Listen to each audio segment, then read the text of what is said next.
léegi ñu ngi jël kàddu gi di ko jox notre secrétaire général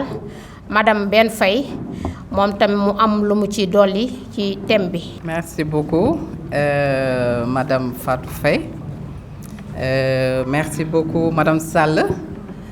macha allah thème bi ni nga ko abordé am na solo bu baax a baax macha allah te yaakaar naa ne li nga wax tamit suñu jigéen ñu ñaawul yi suñu lingeer yi dégg nañ ko bu baax a baax.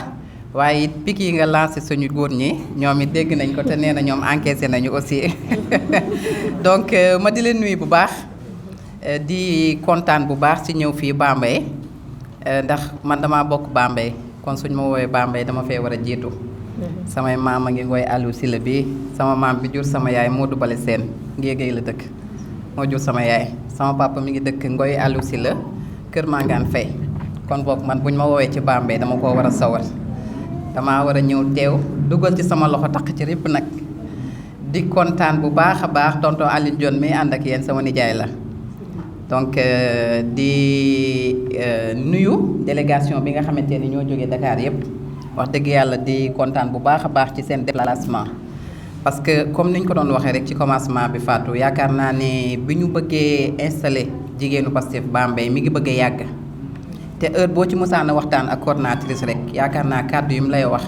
mooy Fatou organiser wu leen heure bu ngeen paree bu ngeen ñu woowee ñu ñëw ndaxte fi mu toll nii dañu taxaw pour fépp fu jigéen ñi nekk ñu taxaw dem jàppale leen dem dooleel leen dem organiser leen pour que ñu mën a demal seen bopp te yaakaar naa ne bis tey boobu moo yegsi te ci seen i biir yi waxtaan it yaakaar naa ne li ma ci jot a for neewoon na la Fatou bu kenn des invité ñëpp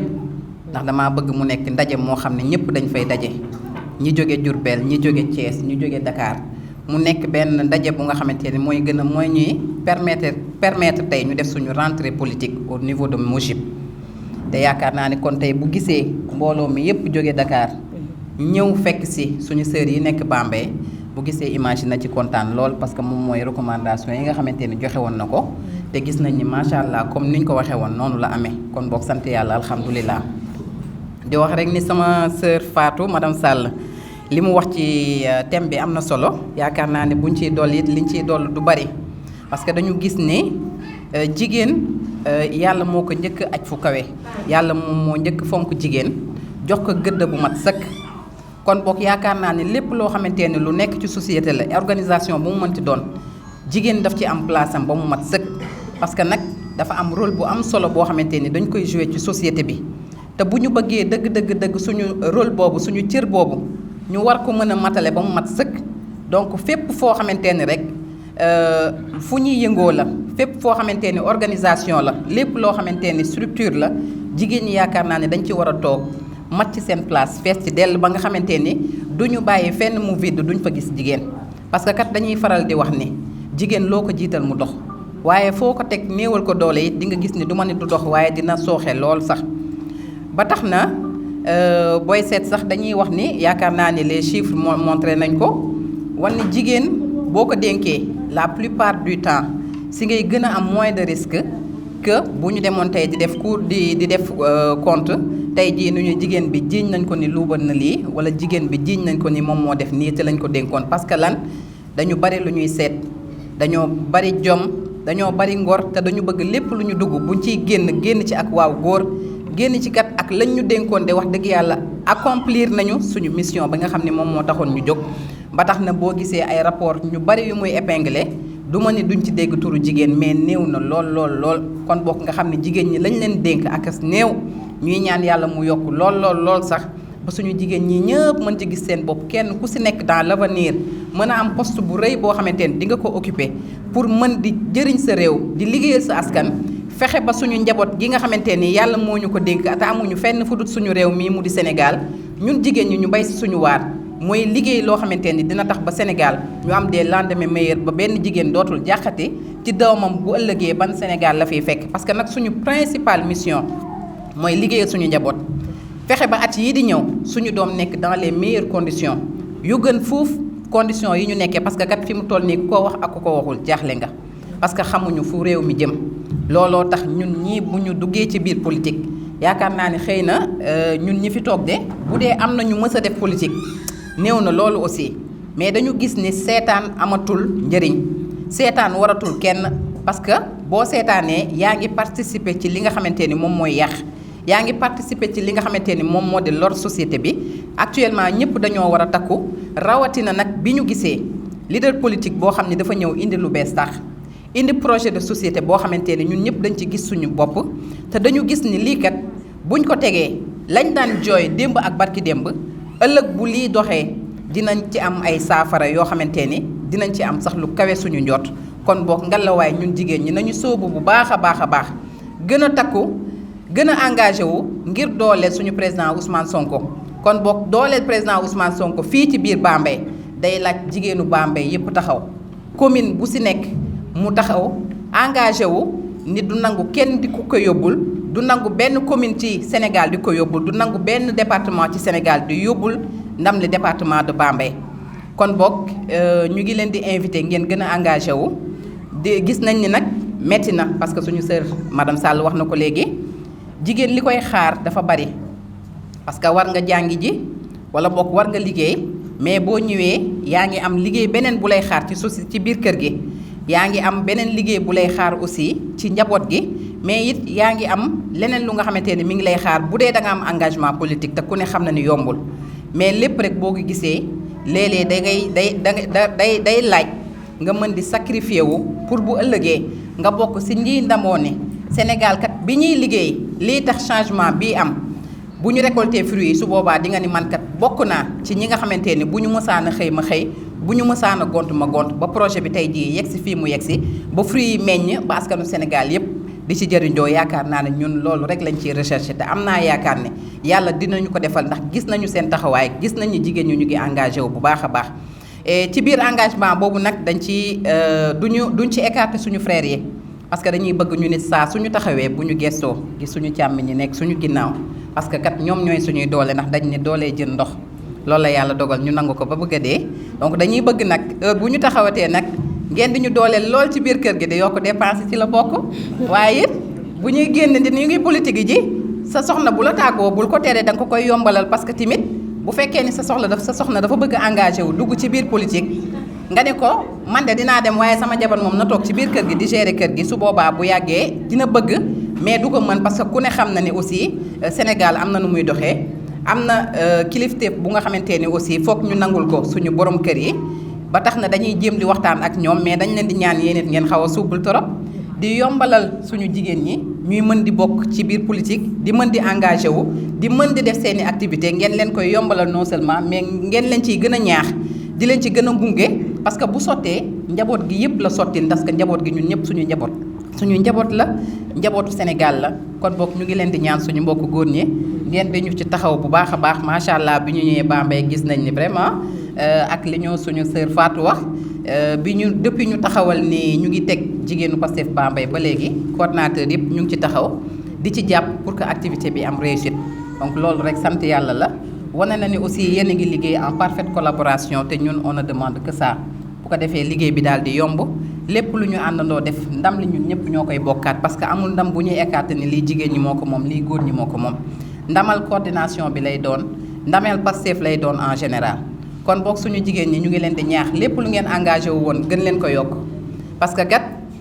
bari na ay jigéen ñu nga xamante ni dinañ leen di fekk ci seen i biir kër yi di leen jéem a corrompre dañoo xamut de bu leen kenn tëb ci massification yi ni kii fii la bëgg bokk wala fële parce que kuy nangu tey ñu xëy jox la 5000 francs wala 10 000 francs nga nangu ko bu bisu vote jotee nga tey la avenir sa doom yaakaar naa ne bu fekkee ne expliqué nañ la yow geste boobu nga def impact bi nga xamante ni am na ko ci société bi jeexital bi nga xamante ni dina ko am ci yow doom ji nga jur yaakaar naa ni loolu ku ko comprendre bu ëllëgee luñ la mënti tegal doo ko nangu parce que di nga ni ñaari junni wala fukki junni wala bu dee 1 million lu mu mënti doon waruma jaral ma sacrifier sama avenir u njaboot gi nga xamante ni moom moo ko jur te jigéen amul dara loo xamante ni moo gën a rëy ci moom lu dul mu jur doomam yar ko fa mu ko war a yare ba mu màgg tekki di ko teral yaakaar naa ne benn ndam gënul foor loolu noonu te ñun jigéen ñëpp ku si nekk loolu la bëgg te ku nangu ñu di la ger merci beaucoup te ku nangu ñu di la ger xamal ni tali ba ngay jaar ñu waroon koo goudronné wuñ ko xaalis bañ ca waroon a def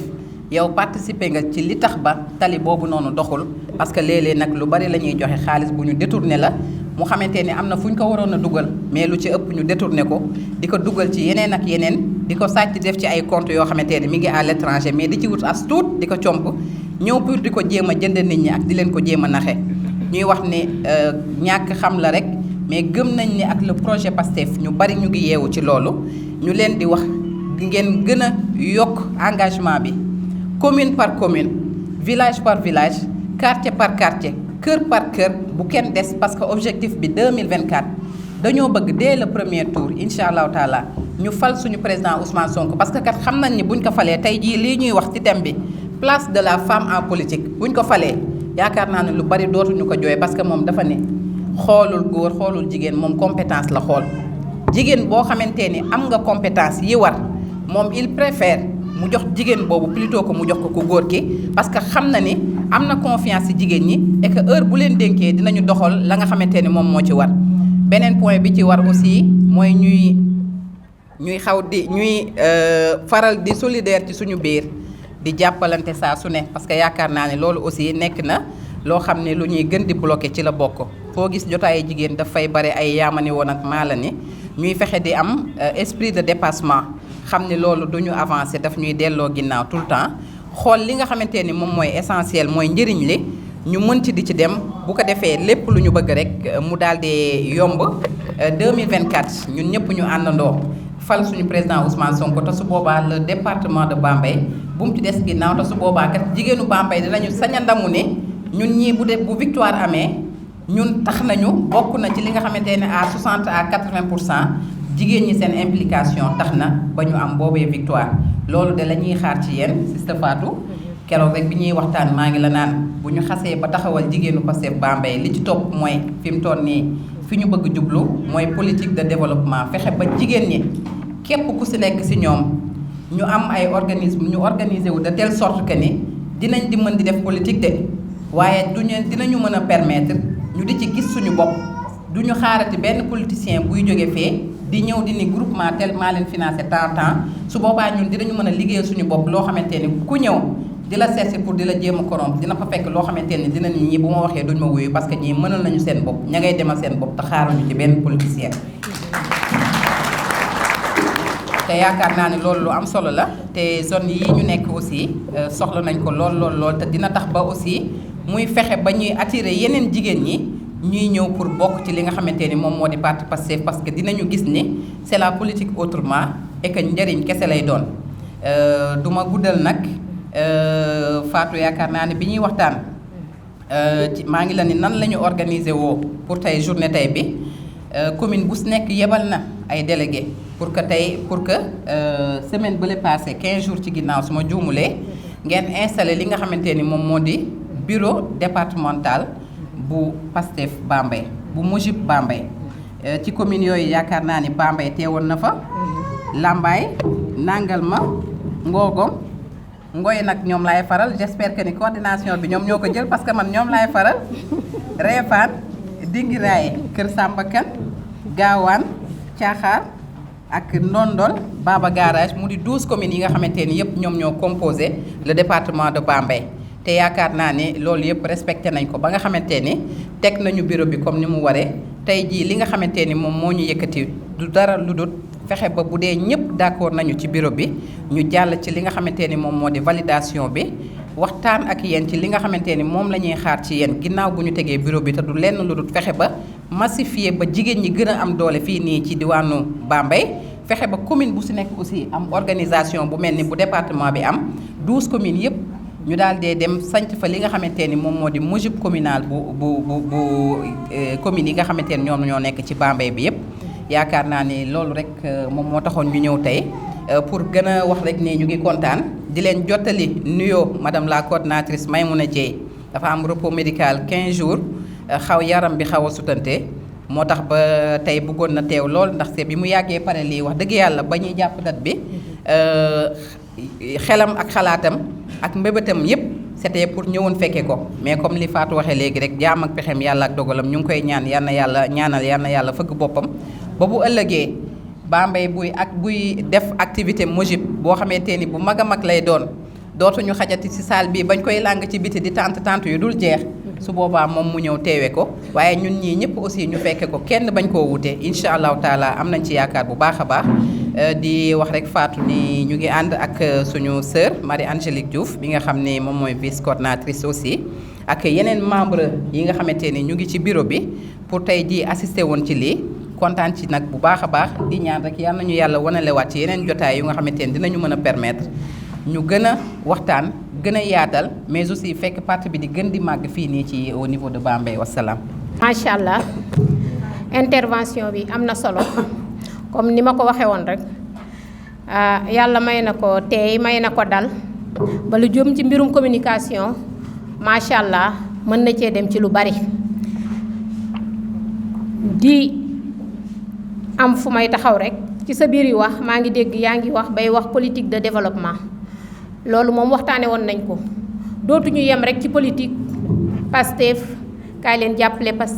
Pastef lii mooy discours bi Pastef lii mooy vision dañu bëgg dugg ci biir dëkk bi carrément dugg ci biir communes yi daal di fay appliquer une politique de développement surtout du côté des femmes ndax femmes yi aussi comme li ko Khady waxee rek sista Khady nee ne femmes yi ñoo ko yor parce que ñoo yor kër yi fexey jàppale suñu mbokku jigéen ñi ba kenn ku nekk am ci loo mën a jàpp incha allah loolu mooy suñu mébét te dans les jours à venir dinañ poser ay actes yoo xamante ne nii dina ko wane. sa biir yi wax aussi yaa ngi wax ne dooley jën ndox la góor ñi nag ñoom ñooy suñu doole ba tax na ñu ngi sant bu baax suñu coordonnateur départemental di monsieur Demba Thiam nga xam ne bi ñu commencé bis bi ba léegi noppaluwul toogul téléphone am fekkewu ko booba ba léegi moo coordonné mën naa ne moo coordonné lépp jour bi ñuy installé bureau bi moo fa jiitu dalal ñu te bis boobu mu ngi taw bu métti vraiment Cordo ñu ngi lay jaajëfal bu baax vraiment ci accessibilité bi ci disponibilité bi ci yërmande gi ñu ngi lay jaajëfal bu baax di jaajëfal aussi suñu mbokk coordonnateur communaux yépp ndax nag affaire bi ca commune ya la affaire bay dooree ñu dajee ca kaw département ba tey bu ñu gisee salle bi mel nii mën naa gërëm jigéen ñi ci wet waaye dinaa gërëm it suñu mbokk coordonnateur communaux yi ci wet ak les bureaux communaux yi ndax ñoom ñoo jàppale jigéen ñi ñoo leen jàppale ci côté transport ci côté habillement vraiment ci côté xel dalal leen teg leen ci yoon ba ñu egsi fii ndax fii kat à Bambey jigéen bu fi politique yombul a gis jigéen ñi fii xamuñu sax luy politique ndax politicienne bi nga xamante ne moo fi am ndax politique bu salte bi nga xam ne moo fi am bi nga xamante ne moom la jigéen ñëpp seexlu moom la ñëpp seexlu ba kenn bëggul woon def politique mais avec l'avènement de Pastef xel yi dal na avec le discours du président Ousmane Sonko xel yi dal na tax na kat ba képp ku bañoon politique képp ku seexlu woon politique tey jii ñeme nga ndax kat ay valeur la yuy prôné retour vers l'orthodoxie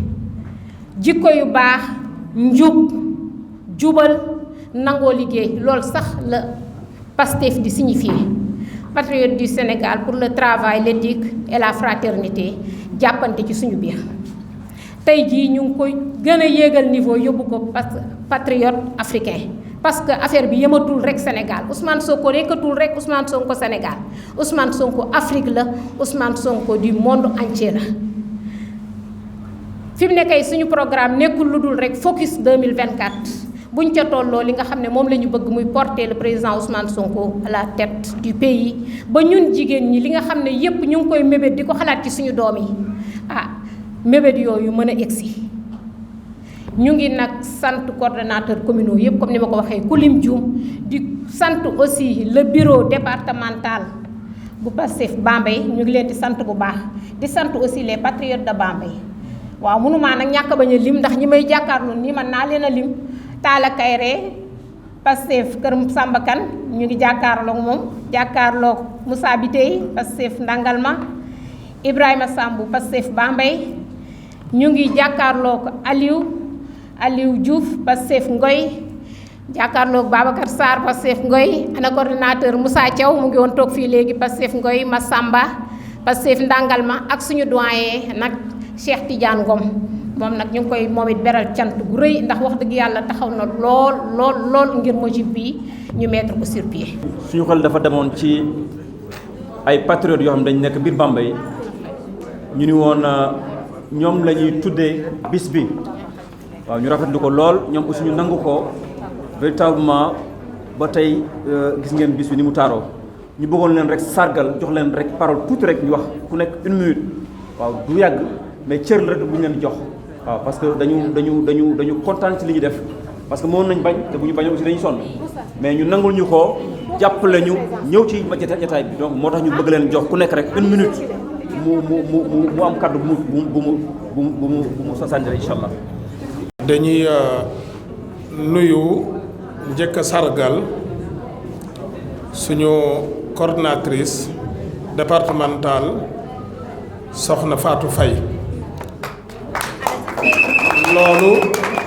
loolu bu ñu koy njëkkee mooy bu ñu valider bureau bi ma njëkk a yëkkati kàddu vraiment loolu mbégte la war a doon ñu war ko njëkkee ginnaaw nag bi ñu sargalee dalal délégation nationale bi wax dëgg yàlla am nañu mbégte lool ci jàkkaarloo bi ñu jàkkaarloo ak yéen fii ci Bambey xam naa coordinateur pour gàttal rek ndax guddi na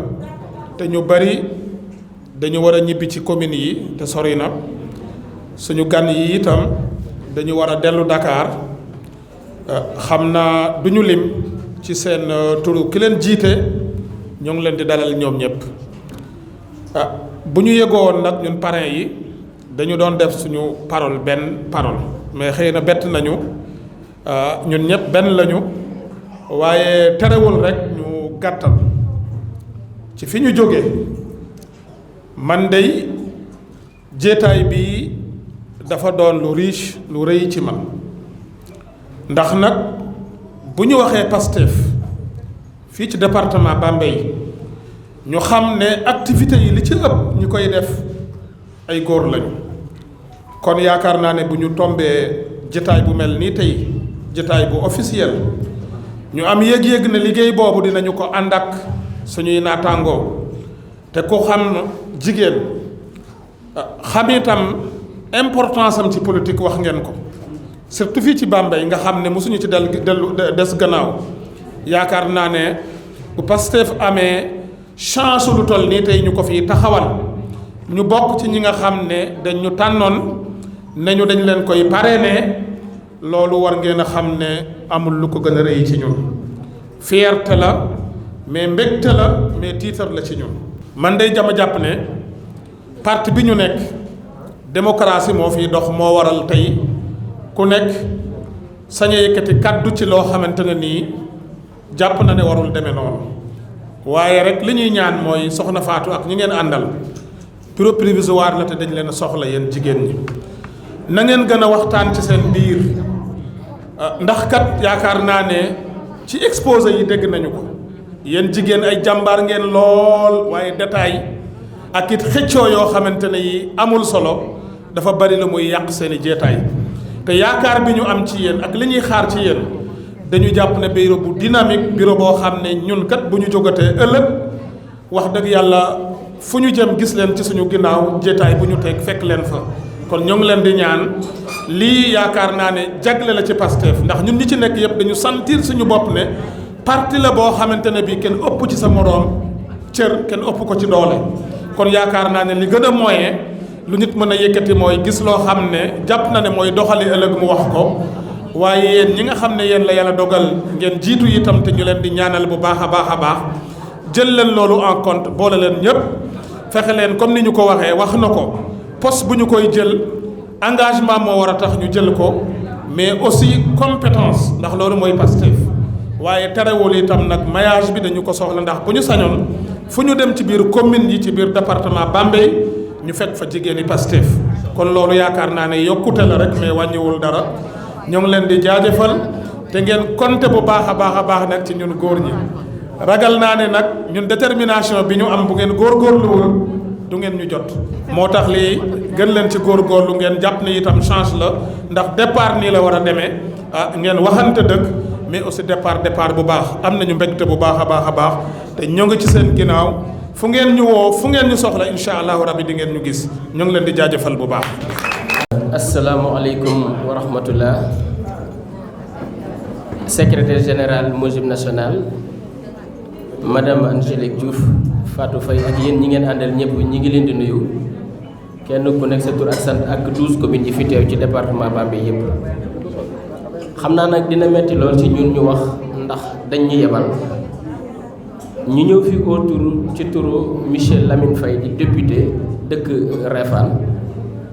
ñu parrainé woon ko journée bi mu ne woon comme yéen a fi nekk ci coordination bu Réfane dañu leen di yebal bu ngeen demee ngeen teewal ñu fa ku ne xam na ne wax ci turu koo xam ne mi ngi ci hémicycle bi ci assemblée nationale bi dina metti lool waaye yéen jigéenu Bambey yóbbante bi nga xam ne Michel Lamine Faye député à l'Assemblée nationale jox nañu ko nee na nekkul député bu Réfane nekkul député bu commune bu Bambey département Bambey mais député bu région bu Diourbel bi yépp la nee na pare na ci fu ngeen ko woo mu wuyu si leen mais ku ne xam ne jaam ak pexem yàlla ak dogalam au dernier moment la am empêchement ci la ma woo boole ci ak benn enveloppe bu ñu yónnee boole ko ne bu ngeen demee ngeen tegal ma ko ci loxo la coordinatrice Fatou di leen wax ne te aussi yéen waa Bambey am ngeen une dame de fer vous avez une battante vous avez une guerrière kii mooy suñu Caroline Faye ñun jàmbaar la elle est engagée il y a de cela 2 ans ferme muy woote lu mel nii mënuñu fexe ba antul ko mais le discours que j'ai apprécié de plus mooy le discours de madame Angélique Diouf c'est comme ça une dame aussi très ferme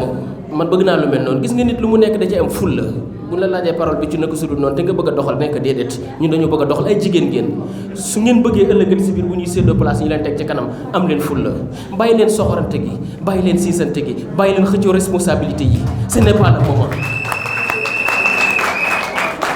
Michel Lamine Faye nee na yéen jigéenu Pastef Bambey mi ngi aussi feddali kóllëreem ak reconnaissance am ci li ngeen xam ne tànn ngeen ko taamu ko bi ngeen ma ko waxee en tant que coordonnateur bu Réfane man mii di wax ak yéen ndax ñaari tànk lañ fi taxawe tey mooy bu coordination bu Réfane bi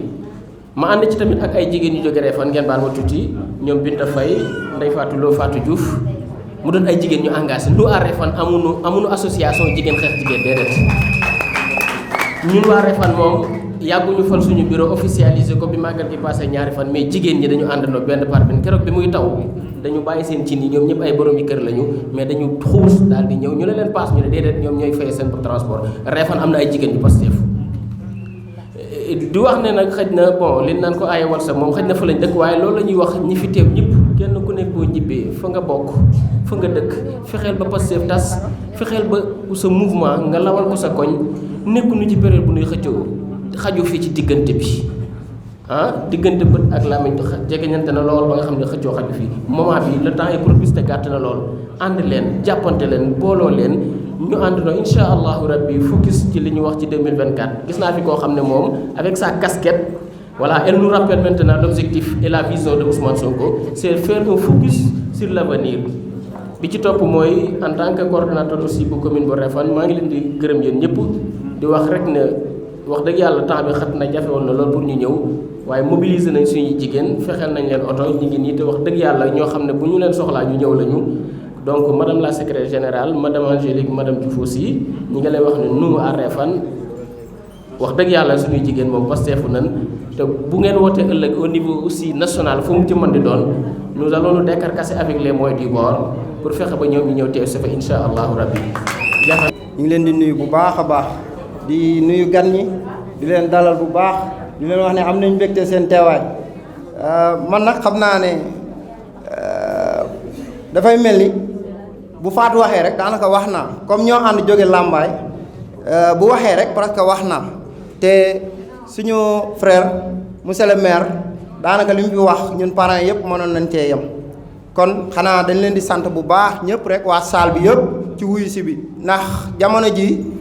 yitte yi bari na torop kon bu ñu amee suñu jigéen yu ñaawul yi teew ci salle bi dañ leen di sant bu baax a baax di wax ne am nañu mbégte bu baax ci yéen na leen gën a jàpp rek focus 2024 gën a jàpp gën a góorgóorlu ndax parti bi ñu nekk yombul surtout ci soxna yi ndax parti boo xam ne yow yaay participer yaay def lépp du parti bu yomb kon nañ gën a góorgóorlu gën a takku gën a ànd Fatou nag man mënu ma wax si moom parce que su ma waxee rek su ma waxee dafay mel ni li ñu ànd jóge Lambaye waaye man xam naa ko ndax mën naa ko seede ci kanam coordonnateur yi moom rek moo ci nekkoon coordonnatrice ci délégué yi ñun ñu jóge Lambaye ñun ñoo ko accompagné woon man nag bi ma ñëwee fekk ko moom rek mu nekk si coordonnatrice man dama taxawu ko parce que ci côté bu nekk ànd nañ fi ndax nit mënoo mu nekk jigéen mu gën la jàmbaare nga koy seetaan mënul nekk man su ma bëggoon bàyyi politique wala ñu topp ma di ma bàyyi sax su ma gestoo gis Fatou du ma mën bàyyi parce que nit ñu bëri dañ ne la yow non yow sa liggéey mën nga bàyyi na mais man mënatuma dëpp parce que grâce ak Fatou kon maa ngi ñaan jigéen ñëpp ñu jàppale Fatou jigéeni Bambey yëpp ñu ànd jàpp ànd liggéey ñu ànd liggéey ñëpp ak suñu frères yi ànd jàppale jigéen ñi ñu jàppale leen ñu gën a am doole ci département bi nañ leen jàppale parce que suñu ndawee suñu frères yi dañ leen di gërëm ndax dimanche ñoom tam def nañ fi lu am solo xëy na yàlla dogal na ne man ñëwuma woon mais kontaan naa ci trop moo tax Fatou dama ko ne yéen de sas nañ leen ndax xale yi li ñu fi def dimanche yéen sas nañ leen war ngeen gën a yokk seen i jéego waaw kon nag ñun am nañ mbégte bu baax ci gan ñi ñëw am nañ ci mbégte bu baax kontaan nañ lii moom yàggal nañ ko bëgg daw nañ ci ay at yàlla dogal na ko ñu ngi leen sant di leen gërëm